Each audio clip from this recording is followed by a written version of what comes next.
worst game ever.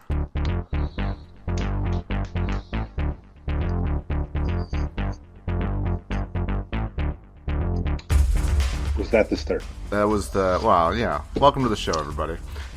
I'm Mitch Wiles, and with me is Dylan Robson. Dylan? Yeah, I'm here. All right. And we also got hanging on the self-professed genius of Canadian football, Bryce Wiles. Bryce? Yours truly. Yes, I'm here, and glad to talk about CFL football. All right. It was an ugly, ugly, ugly loss. 31-0. My God, the worst outing of the year. Could be the worst outing of the last couple years. Just terrible. Well, it was bad, but let's turn it around because I think it's time for something. Dylan, what time is it? It's time for some quick hits. All right. Quick hits. Number one. Is there anything good to take away from the Riders' ugly loss? Yes or no? Dylan? You know what? I think the good that you could take from that is maybe Chris Jones will put a whole lot of extra effort into that offense from this point forward. I'm going to say there's nothing good you can take from that game.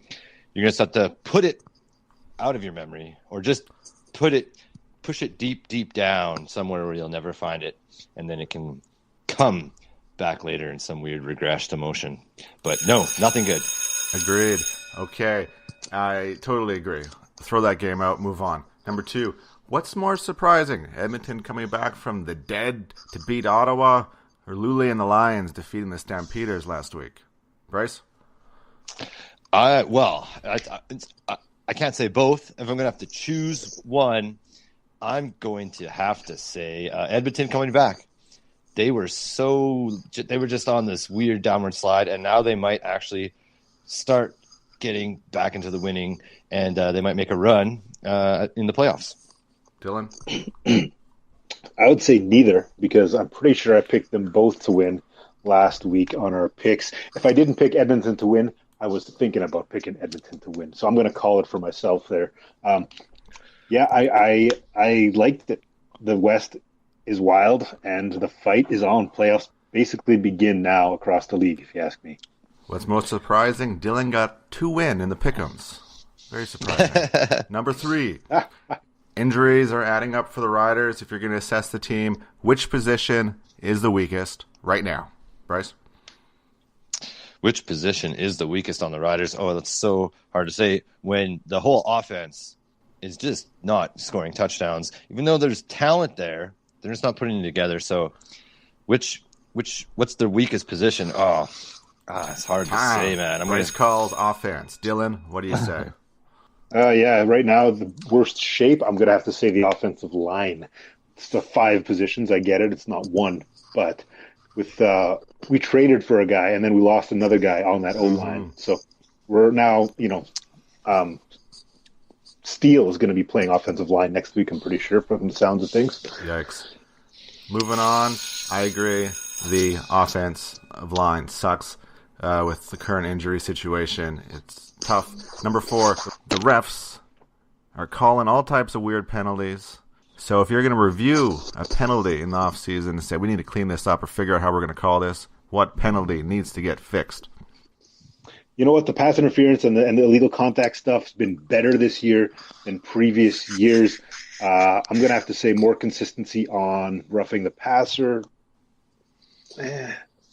Yeah, that's good answer. I go with you on roughing the passer. I still think it's a little bit wonky. Bryce, what do you got? I'm going to have to say pass interference. You've been seeing some where they grab the jersey, no call, right? Real good tugs. And you have these other ones where the guy sort of hand fights and he might turn his shoulder a little bit, and they call pass interference. So I'm going to say there needs to be a real clear definition of what pass interference is. I got you. And that means we're moving on. Ladies and gentlemen, 31-0 shutout. Only the second time in 32 years the Riders have been shut out. Where do you want to start on this terrible, terrible outing? Dylan?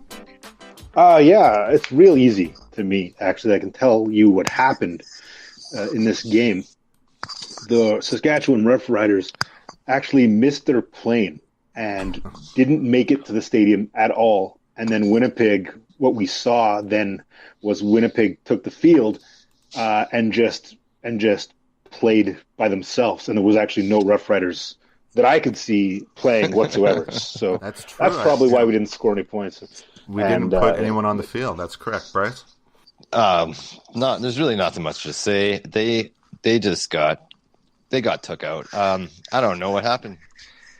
I'll tell you what happened. Okay, well, tell me. The dark, ominous music. Here you go. Your starting quarterback, 8 for 19. That's a whopping 42%, 69 total passing yards. That can't be correct. Let's double check that. Is that possible? That is correct. 69 It's gotta be more passing yards. No, 69. Brandon Bridge got 59 in the second half. Zach Kalaris in a full half of football threw 2 picks, 69 passing yards. And what's worse, also the team had 3 fumbles in the game. You can't win turning the ball over 5 times. What else do you have, Bryce? Well, you're not going to make a playoff run if you can't score points. There's a lot of teams that are built around the defense, like the Riders, but there's a lot of teams in the CFL that are built around their offense. Like even look at Winnipeg with who was Andrew Harris, one of the best running backs in the league. Yeah. Like there's a lot of offensive superstars in this league, and there's a lot of teams that know how to put up those big points, like over 30 points. So if you can't even get 20 points, 21 points, right? You're going to be so far away. You're not going to be able to. You're always going to be playing catch up. And the other thing I was just going to mention is when Brandon Bridge went in, the numbers. He got more numbers than Zach, but he just looked like he was running for his life. Looked like every play was a broken play. Just where is the offensive strategy at all? Like, isn't there a game plan that they came up with to try and beat Winnipeg, or they just said, "Oh, we'll just play defense, run out the clock"? I think it was pretty clear that they were trying to get the ball to Kyran Moore. They went to him a couple times. He threw it up in the air and it got intercepted. There's a couple of fumbles, and I think he was the game plan. It just didn't work. Winnipeg was stealing their lunch or reading their homework or whatever you call it. They just knew what was going on. They did better video scouting. Dylan, what else did you see? Yeah, what I'm thinking here, honestly, when you look at it, you look at the year that we've had, I think it really comes down to a young receiving core. A lot of these guys are unproven. Nobody's heard of them for the most part. Guys like Kenny Shaw, Brian Jones, Kyran Moore. Brian Jones? Number 89. I know. Yeah. But these are not household names, and not in the CFL, not anywhere really. But they do have some spark. They do have some magic, but they're all still so young. They're rookies, and so we're seeing major drops. We're seeing guys staying covered, and we're seeing guys like Kyran Moore who gets the ball in his hands and then turns and immediately fumbles it because doesn't have that experience. And so sometimes our offense looks okay, and we can do some wicked plays, and other times, that comes with that young guy receiving core. Same when you have a young quarterback. Sometimes that unpredictability works well in your favor, and those long bomb passes, crazy scrambling works out. But when the marathon really hits the later games, the inexperience begins to be highlighted, and you really start to see. Go for it. All right. So I mentioned this during the game. We were going back and forth on the old Facebook. You thought I was crazy, but can this team, and specifically the receivers, play in the cold? I got some stats here. Kyran Moore, our new guy, super nice guy. I met him. He's from Alabama. Kenny Shaw, couple drops over a couple of games. He's from Florida. Shaq Evans is from California. And when I was talking to Moore in August, it had to be 29 degrees or something. He said, "Oh man, it's getting cold around here." So I'm wondering if these receivers are out of their element playing in Canada in the winter. What do you guys think? Oh, I definitely think definitely the weather is a factor. didn't Chris Best mention something about we saw the Stampeders that are going on a losing streak, right? 2 in a row. He was saying that they're not a cold weather team either. They're the front runners. And this could be also a problem that you've just pointed out with the Saskatchewan receivers, all being from the warmer part of the United States. And they're going to have the work cut out for them trying to figure out how to play when it's like minus 20, minus 25 here. Jones did address it in his post-game conference. He said Winnipeg plays in the same conditions we do. But if you look at the factor with our receiving core being relatively new to the CFL, then, yeah, maybe there is something to the cold weather theory there, Mitchell. I'll add one other thing, though. JWL is from Alaska. But he wasn't playing. He was injured. Do they have cold winters in Alaska? I believe so. I just did the road trip there. Beautiful. I recommend it to anyone. All right. It's hard to talk about this game. I started playing a video game and just had it on my iPad while I was like playing a video game because it was hard to put my full attention into it. It was frustrating. I want to point out something that was awesome during the game. Chris Strevler almost beat Zach Collaris when it comes to stats. I believe Strevler had 47 yards, 3 for 5, 47 yards with 1 touchdown pass. And what he ran the ball touchdown too. Pass it was. Oh yeah, good run yards. That second and inches bomb to Dressler was fantastic. It's it was like so a knife in the gut there, man. But it shows Dressler what he brings. There was a few plays where had our guys laid out on the passes, like Dressler laid out on his pass, they could have caught the ball. But Dressler, he always does it. He's not afraid to go up to the ball and come down hard. It's all about the catch for him. And our guys, they weren't diving for the balls. I don't know how many years ago we traded away Dressler, right? He's still performing at a high level. Last year was our first year without Dressler. This is our second year without Dressler. Well, there you go. The was very demoralizing. The end of the second half. I'm just trying to go back to the breakdown of the plays here. Yeah, here we go. It was 3 minutes left, 17-0, and then we got out of the end of the half, 31-0. 3 minutes left in the half. Yeah. Like, holy crap. It just couldn't end fast enough. And then we'd go 2 and out, give them the ball, they get a field goal or a touchdown. Just ridiculous. Yeah, and how about no points for either team in the third and fourth quarter? It was that's got to be the most boring second half of football you could ever watch. It was gut-wrenchingly demoralizing. But you're hoping. I guess what Chris Jones gave Collaros 1 series in the second half, hoping he could turn it around. 2 and out. It was just ugly game. Ugly. All right, I'm almost done talking about this game. Is there anything else? Drops. There were drops. They're still dropping the balls. Come on, guys. Stop dropping those balls. Okay. So what I think we should do is we should go way, way back to the 1989 Grey Cup. Dylan, can you take us there? Oh, boy. We were in my grandpa's living room. You know, he built that house by himself in Regina. And the whole family had packed into that living room like sardines. There was uncles and aunties and cousins were all there watching the game. I was 7 years old. I don't remember a lot, but I remember the kick. You guys remember the kick? Yep. Oh, yeah. I think, of course you remember. But do you remember actually watching that? Yeah. Seeing it?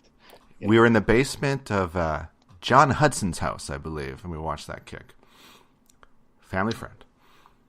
Okay. Mm-hmm. Shout out to John Hudson. Yep. He works in radio. Yeah, radio. That's right. I think it was... Well, yeah, it could have been whoever's house. Who knows? I'm pretty sure.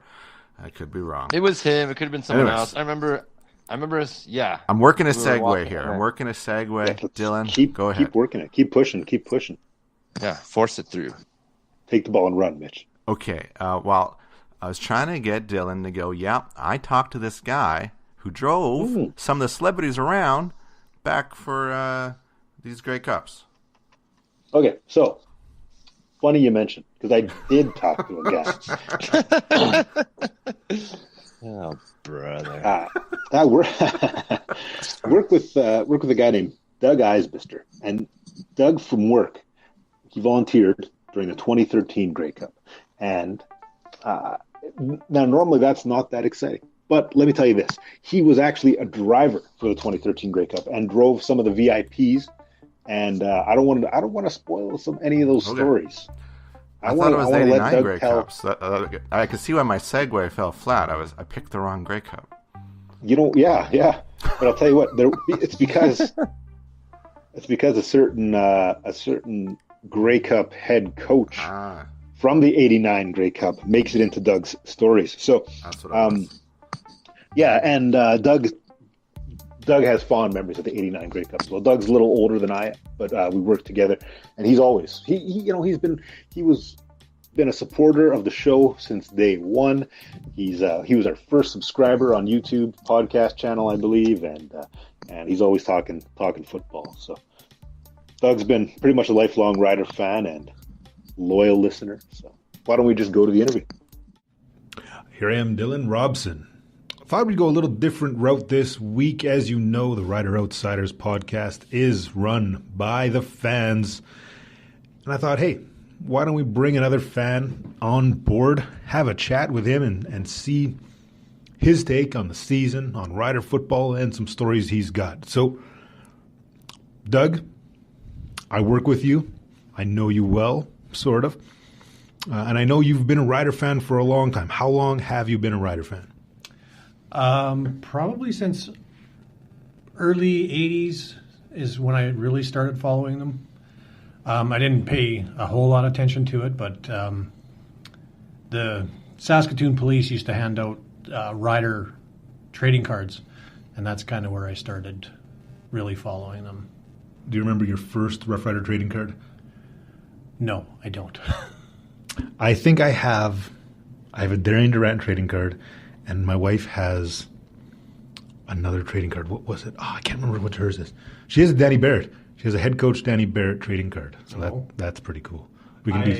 I do have the 1990 Saskatchewan Roughrider full set.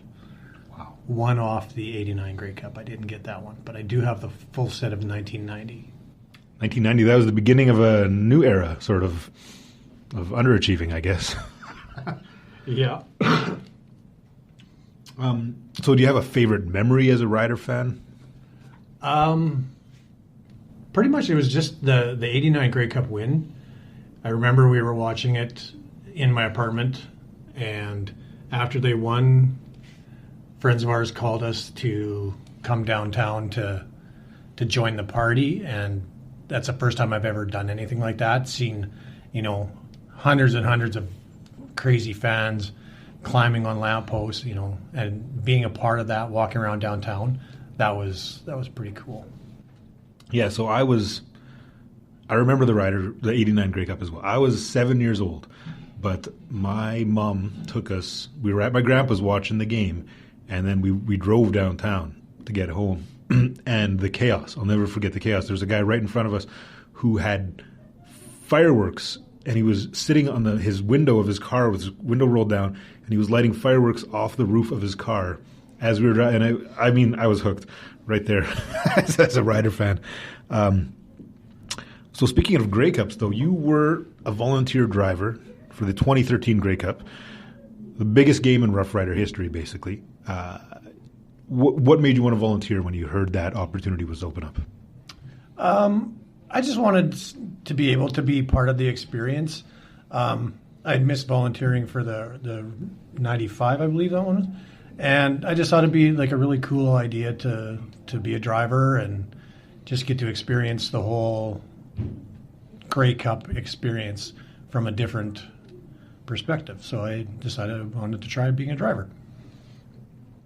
So when you heard that when you decided to make yourself a volunteer, knowing you'd be working on the night of the Grey Cup, you didn't know for sure that the Riders would be in the Grey Cup at that time, did you?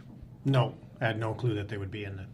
I knew it was like very slight chance that it could happen, but I thought, hey, I'd rather, if the chance is there, I would rather be able to help in a different way than watching the game.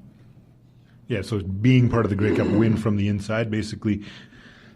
So you were a driver. Did you drive any big names around that night? Because we know there were some big names in the city. Yeah, there was a couple. I drove Coach Gregory from the game to his hotel room. So that's John Gregory, 1989 Grey Cup champion, Rough Rider coach. Yes. Yeah. He looked a lot different at that time. And then the one that are most memorable was Martin Short and Colin Hanks. We had to pick them up at the stadium, drive them back to the airport to their private jet, and get them on their way. So it was an interesting experience. We were kind of short on drivers at the moment, and I was kind of waiting there for them to get in the cars and trying to get another vehicle to come in and help us because they had more than the amount of people that would fit in one car. So I didn't really realize who was in my car until we started driving, and then I heard that voice of Martin Short, and he was sitting right beside me in the passenger seat. And I wasn't sure who else was in the car, but as we were driving to the airport, he had introduced me to Colin Hanks, which is Tom Hanks' son, and they were talking about it was Colin's birthday, and he was making fun of his sister or his brother or something for not getting him a birthday present. So that was kind of the memory I have of the in the car. And then just the cool thing about driving out onto the tarmac, right up to the side of the airplane, unloading my passengers, and then just going right back to picking up people and driving them around. That's pretty crazy. So you realized Martin Short's in the seat beside you. Did you gasp? Did you panic for a moment? Did you say, "Play it cool, Doug, play it cool"? Yeah. I was trying to make sure that I didn't say anything stupid or do anything dumb, and just get to the airport and not get lost on the way there. So Martin Short and Colin Hanks, so Tom Hanks' son. Did you see Tom Hanks around anywhere that night? Yeah, he was in the other car with us, and when we got to the airport, we weren't sure how to get out onto the tarmac. So we had drove to one gate and it wasn't open, so we drove around to another business, and I got out of the car and Tom Hanks got out of the other car, and we both went in to find out how to get out onto the tarmac. And the people at the counter said, well, you have to go to this other building. So we both left, and it was kind of neat seeing their look on their face when they realized it was Tom Hanks that was talking to him. So we got out of the office and then back into the cars, and then turned around and went back to the gate where we had to go out onto the tarmac. And so, yeah. So if I remember correctly, so Tom Hanks and Martin Short, they actually appeared on the big video screen at the SaskTel Maxtron during the game, and they were wearing Hamilton Tiger Cats gear. Did they stay for the full game when you picked them up? Was the game over? The game was not over. It was, I think, pretty close. Like probably about 5 minutes left in the fourth quarter is when they left. So did Martin Short mention anything about the Hamilton Tiger Cats losing or the outcome of the game? No, we really didn't talk much about the game at all. He was probably upset with the big Hamilton loss. Yeah. Were there some other stressful moments as a driver? Do you remember having to cruise across the city, or were there any other guests that weren't necessarily enjoyable? No, everybody was great that I drove around. I drove Shea Emery. Josh Bartell was he wasn't a rider at that time. He was a member of the Hamilton. And it was really neat driving him around because as we were driving by the Regina Inn, all of a sudden he seen somebody that he knew outside the vehicle, so he rolls down the window and just shouts out at him, and that's when the first time I realized that he was Australian. Because I heard this, "Hey, mate!" and he's going on with this guy outside the window. But yeah, it was neat driving the different people around and just hearing their stories and stuff like that. So Cool. Yeah, we had Bartel on the show last week, and he called me. He said, "Oh, you're crazy, mate." He thought I was crazy. I don't know. Great guy, though. And how did you balance? You kind of mentioned it earlier, but as you're driving around, knowing this game is happening, you must have sort of felt inside, man, I wish I was there watching. Did you hear it? Were you playing it on the radio or anything? Or I actually, when I was posted outside the stadium waiting for different people to come and get rides, I had my phone going with the TSN app. And I was close enough to the stadium that I could get the Wi-Fi signal from the stadium. So I got to watch a little bit of the game. But yeah, it was a little bit of a, man, I wish I would have been there to watch that moment in history, because as we know, it's the last Grey Cup in Mosaic Stadium, the old Mosaic Stadium. So it was kind of a little bit of a downer knowing that I missed it, but I got to drive and help people out. So that's a good payoff. they should have gave you a ring. That's what they should have done. Well, I would have loved to have a ring. Okay, 2013 Grey Cup. We all loved it. But what about all time? Who would you say your favorite all time Rough Rider is? Probably, I guess it would have to be John Chick. Just because he's a beast. Well, he's a beast, and he just it seemed like he could get through anything, and he could get to the quarterback at any time. Mm-hmm. But yeah, I've been fortunate enough to actually own John Chick's helmet, and I tried to put it on my head, and it is way too small for me. So I don't know how such a big man, could have such a small head. Wow.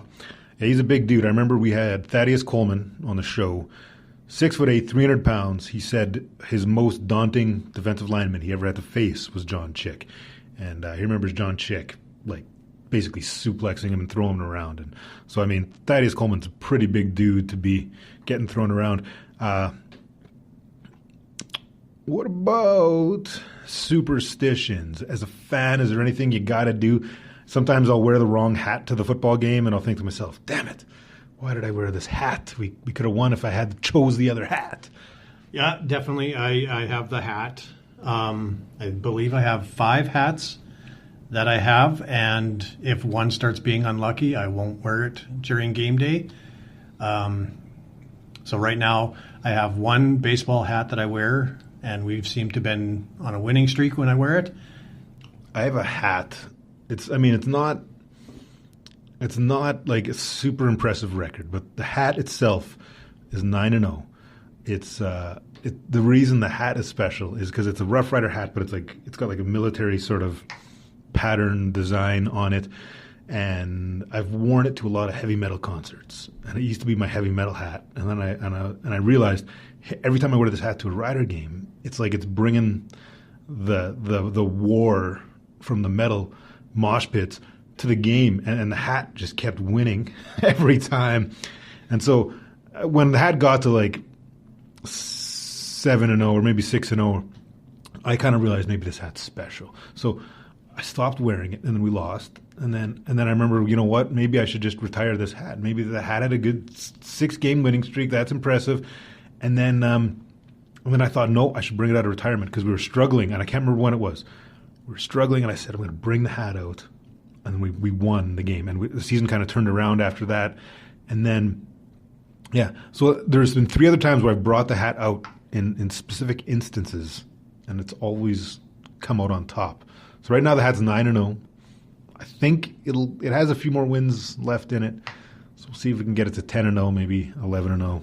And awesome. Thanks so much for your time, Doug. And go Riders. Go Riders. Thanks again to Doug for that interview. Doug, glad to have you on the show. Don't forget to share that heck out of that interview on Facebook. Anyways, why don't we move on to something else? That's right. We got a new one today. I understand you sort of did a deep dive into the playoff picture.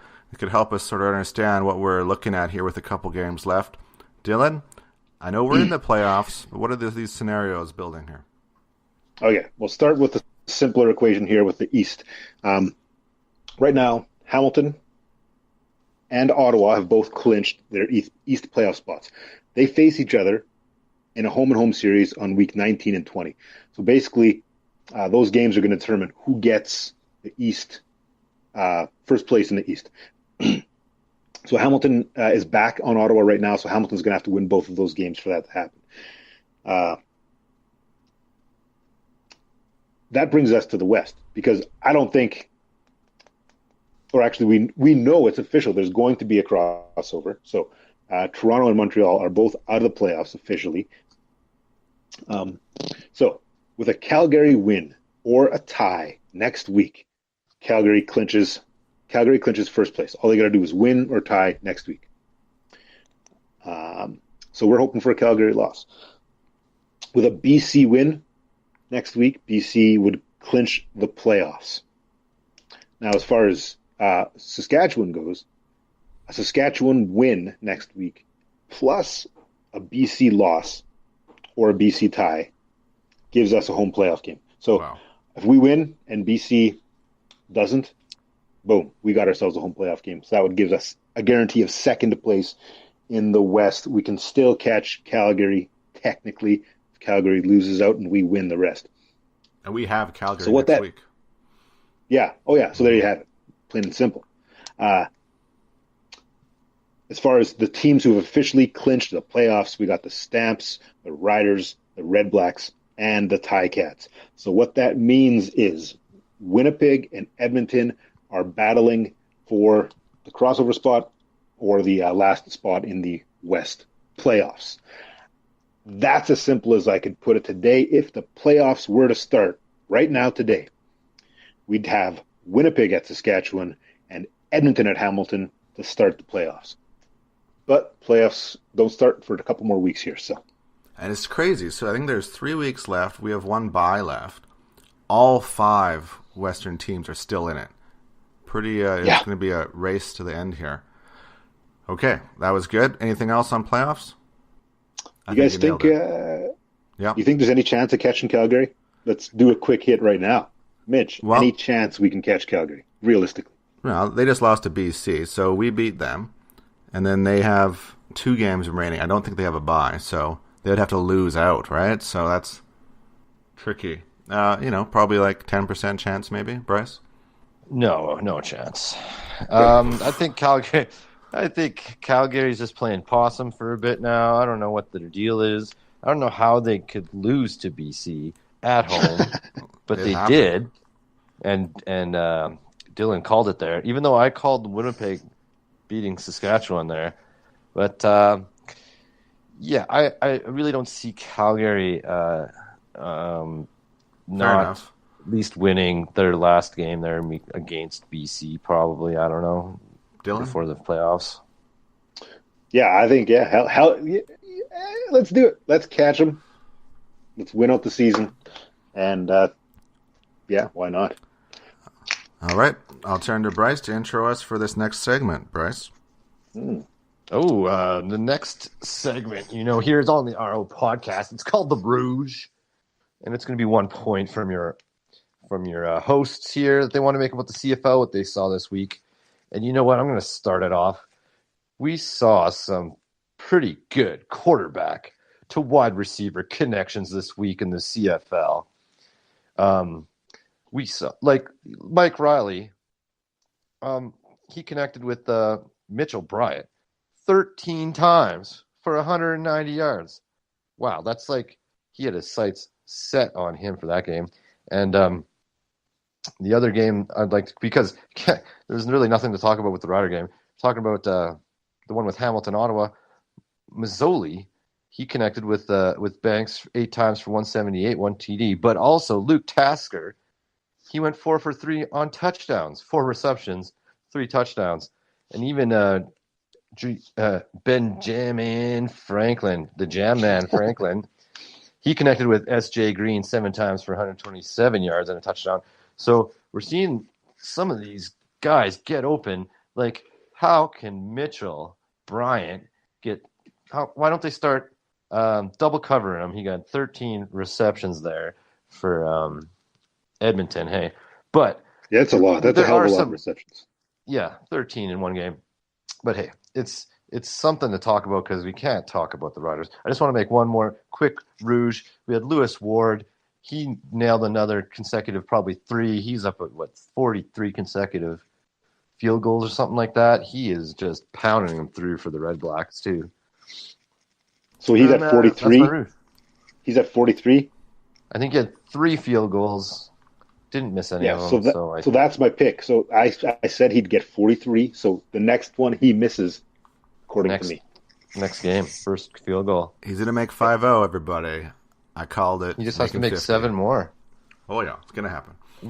Okay, here's a quick hit. Will Lewis Ward make all of his field goals into the playoffs? What do you think, Mitch? Last week I already said I think he'll make 50, and then he'll miss his 51st.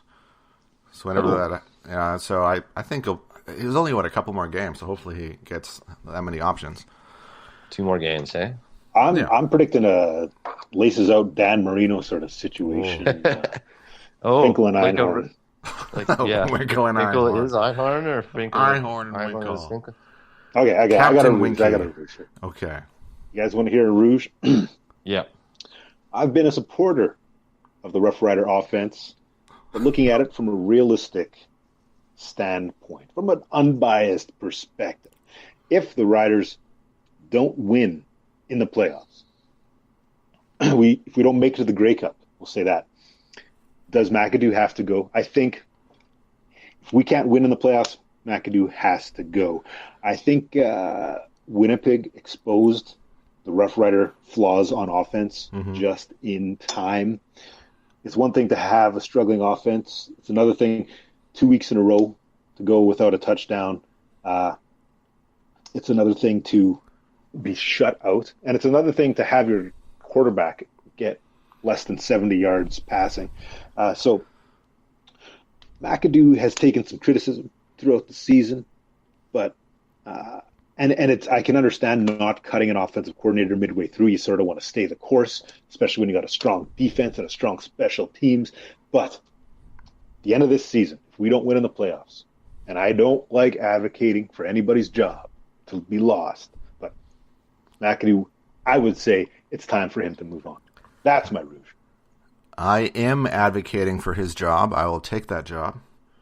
I would love to be the offensive coordinator of the Rough Riders. That'd be a lot of fun.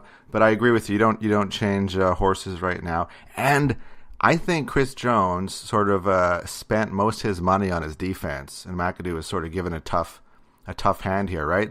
They dumped all their veteran receivers. I would love to see a breakdown. I'm not sure who could do that, of where the cash is on this team. I'm guessing at least like 65%, probably more, is in the defense. Just a guess. Okay. Rouge, Mike O'Shea.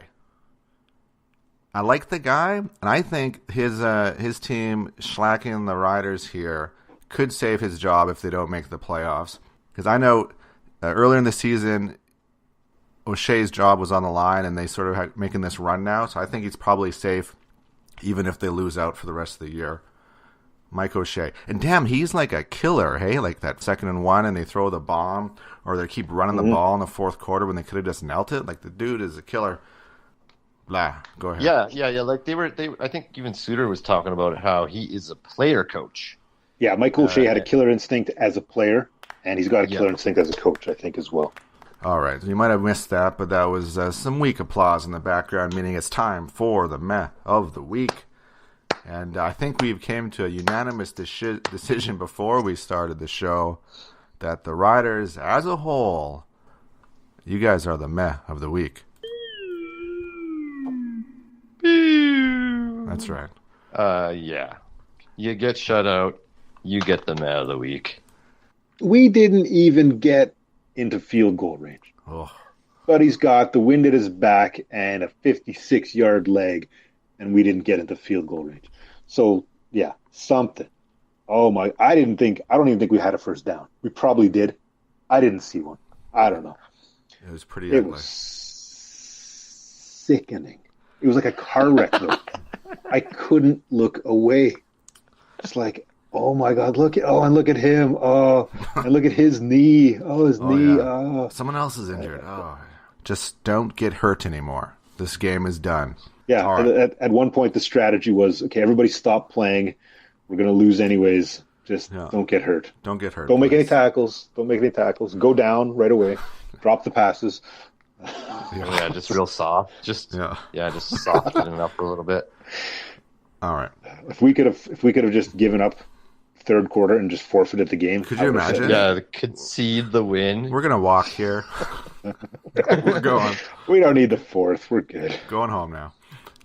Okay, that's enough. We won't talk about this game, hopefully ever again, because we're moving on to this week, which opens up on Friday in Ottawa. Hamilton's visiting Ottawa. That's the Battle of the East. They're currently tied over there. Bryce, everyone's looking to you for predictions. Hamilton, Ottawa, who wins this one?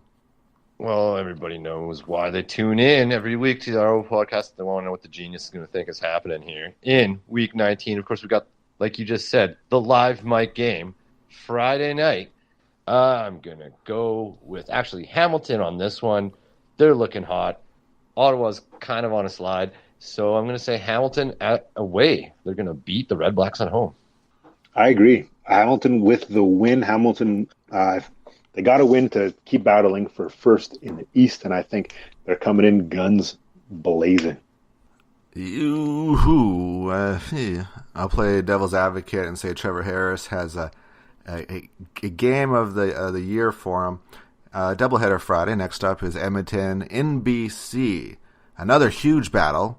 These guys are 4th and 5th in the West. Dylan, Edmonton at BC. Who do you like? Oh man, I'm gonna pick Edmonton. Gonna pick Edmonton. BC's not gonna give up without a fight. They're not easy to beat at home, but I'm taking Edmonton. I agree with you. Edmonton, I think, is going to win that. Bryce, who do you like? You know what? I'm going to go the other way. I'm going to say BC's really good at home. They just got off the road beating Calgary, the best team in the league. I'm going to say they're going to keep some of that momentum going, and I think the win from Edmonton is just a little flash in the pan. That's not going to stay. So I'm going to say BC's going to beat Edmonton. I would usually go that way, but I think Mike Rowley might have finally woken up. Okay, so next up, Saturday, Montreal in Toronto, Battle of the Basement in the East. Should be this is it. Dirty this game. This is their Grey Cup, right? Like this is Yeah. You can't lose like this one. The Dirty the Bowl. worst team versus the worst team. So Yeah. I'd say Montreal. You got to give it to Montreal because of their quarterbacking is getting better, Mr. Manziel. So Montreal wins that one. What do you think? I'm going to go with Toronto. Toronto just had a pretty good fight in their last game. Right, Franklin looked pretty good, I guess. But, Franklin was connecting, and with S.J. Green, they look pretty hot. And I'm going to say Johnny Football's probably just. I think he's whatever. Go with Toronto at home. all right, Dylan. It's going to happen. I just hope both teams have fun. Really, that's what I call. I'm just have a good time, guys. I hope have a good game. Yeah, come on out to the game, fill that stadium up. Okay, so and the CFL seems to like to do this. I think we've sort of anchored the week more than other teams. So the Riders again, the last game of the week, Saturday in Calgary. Calgary's coming off the loss. The Riders coming off an embarrassment. I'd have to say that you got to think Calgary is going to win this one. Bryce, what do you got? Yeah, I'm going to take Calgary. Even though Calgary lost to BC, they at least put up whatever 21 points, right? They don't have a broken offense, yeah. Yeah, and they're the number one team in the league. Calgary's going to beat Saskatchewan. They're at home, and they just lost to BC at home. They're not going to let that happen again. Calgary's going to win this one. We've got the Stamps right where we want them. This is going to be easy. Okay, they're coming in thinking, oh look, it's Saskatchewan, the scoreless wonders. They're going to take us lightly, and we're going to make them pay. That's how it's going to go. And you know what? Even if we lose, that's fine, because we're saving the win for the playoffs. We're going to have to meet Calgary in the playoffs regardless. And if we lose this one, we're saving that just means we're saving the win for the playoffs. All right. And with that, we are at the end of the show. Bryce, any final words? No. Fine, Final then. words Oh, that I okay. want to say about this week. Well, what are you going to say? It's just like hard. It's hard to talk about stuff about the Riders when they don't even put up a single point. Yeah, I don't know. All right, then. Dylan, the final word goes to you. I got a final word. Chris Streveler of the Winnipeg Blue Bombers. If he's not starting in Winnipeg next year, which I'm pretty sure he won't be, just because of the way their situation is, I believe he's going to be starting for another team next year. He's in his rookie year. He's unbelievable. He's wicked stats at the beginning of the season, and every time he's come in, he's performed quite well.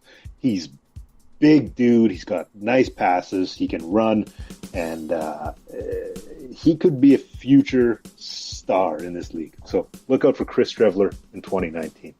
All right, with that, that's the show for this week. For Bryce Wiles and Dylan Robson, I'm Mitch Wiles, and this was the Rider Outsiders.